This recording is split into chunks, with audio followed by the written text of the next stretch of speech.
శ్రీశైలం భ్రమరాంబ మల్లన్నస్వామి ఉండీలని గుమ్మరిచ్చి అయ్యవార్ల కానుంచి ఆలయ అధికారుల దాకా అందరూ కూడా ఎంత పైకం వచ్చింది, ఎంత బంగారం వచ్చింది, ఎంత ఏంటి కానుకల రూపంలో వచ్చిందో మొత్తం లెక్క పెట్టిర్రు. అన్ని గలపెట్టెలను బోల్రబోసి లెక్క పెడితే ఎంత పైకం వచ్చింది అంటారా?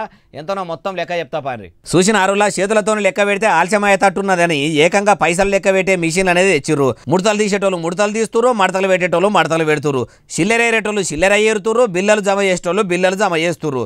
ఎవల పనుల్లో వాళ్ళు బిజీగా మునిగిపోయిర్రు. ఇక ఎవరన్నా పైకం మాయం చేయగల అని కావలి కాసేటోళ్ళు కూడా పెయ్యని కండ్లు చేసుకొని బంతిపోయినాలకు గదా కూసున్నట్టు మంచిగా సకలం ముక్కలం పెట్టుకొని కూసుర్రు. లెక్క పెట్టేది లెక్క పెడుతుర్రు.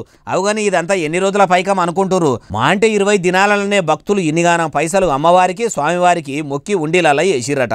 మొత్తం లెక్క పెడితే అటు ఇటు అచ్చరాల 3,22,00,000 రూపాయలట.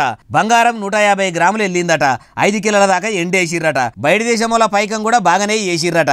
శ్రీశైలం డ్యామ్ గేట్లు ఎత్తిరని చూసేందుకు పోయినోళ్లతోని పాటు భక్తులు కూడా వేసిన కానుకలతోని ఇంత పైకం అయ్యింది.